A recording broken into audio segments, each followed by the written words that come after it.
There was an old TV program which had a sketch of a person named Jack being robbed at gunpoint. Now you have to know that Jack was reported to be the stingiest, the most tight-fisted man alive. And in the sketch, the robber says to Jack, "Hey mate, your money or your life?" And the robber got no reply from Jack. He said again, "I said your money or your life."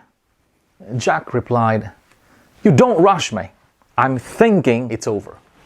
Now we laugh at the idea, but Jesus' parable that we will discuss today will make us stop and think it over. Think over again our life, our wealth, and our plans. Today I am to study with you about one of the parables of Jesus concerning the rich fool.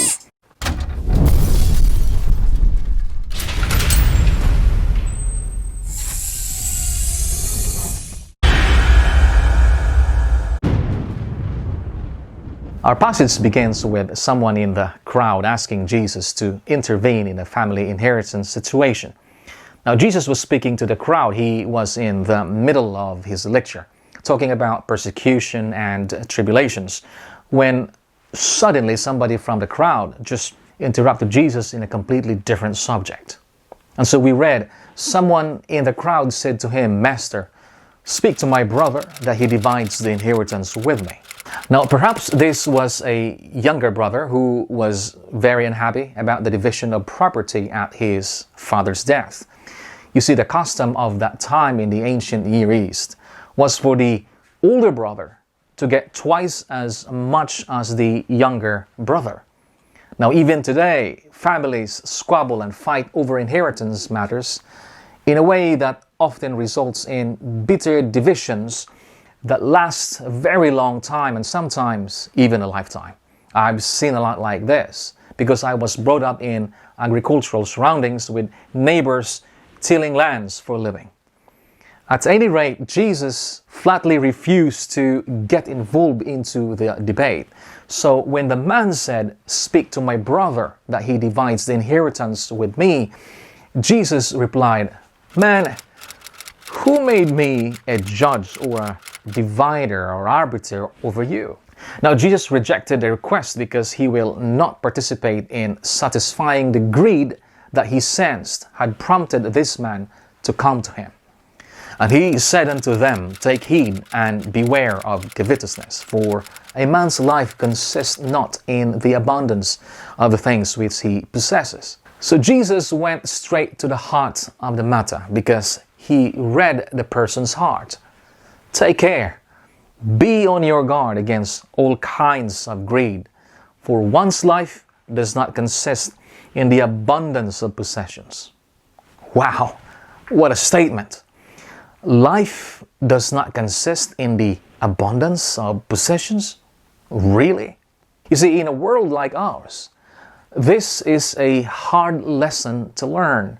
We are always taught that the more we have, the better we are. The bigger, the better.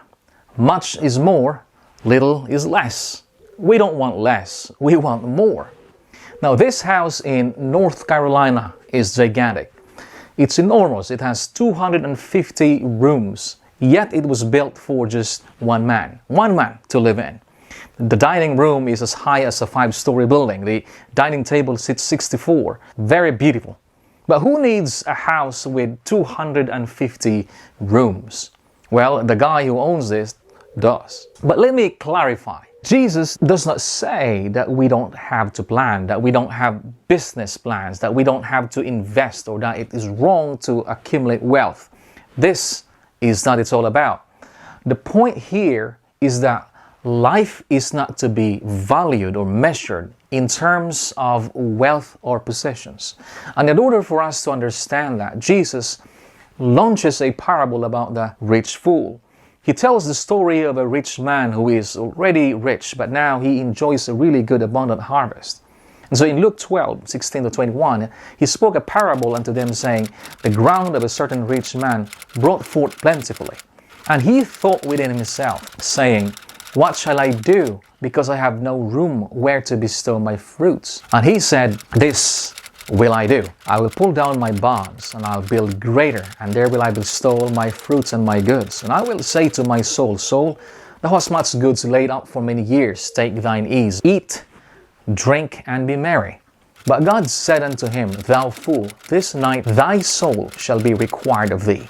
Then whose shall those things be which thou hast provided? And so is he that laid up treasure for himself and is not rich toward God. Now, do you notice that the villain, the bad guy in the story, the guy God calls a fool, is actually a hard-working, sensible, long-range planner? He is a man of tomorrow. Have you noticed it? He is the exact opposite of the prodigal son who just squandered his inheritance on riotous living until there was very little left or nothing left. He had to eat the splatter they left for the pigs.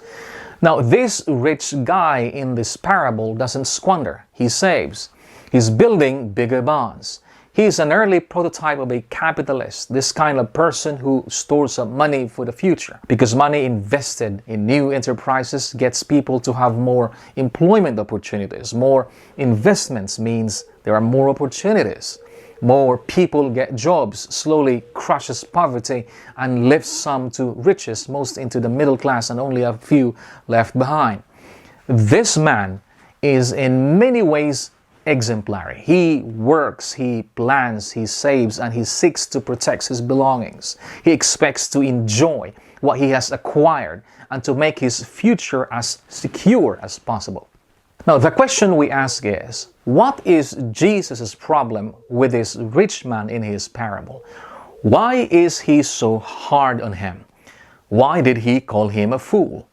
Well, let us look at this together seriously so that maybe by the end of the story we can find some small glimpse of grace and hope for people like us.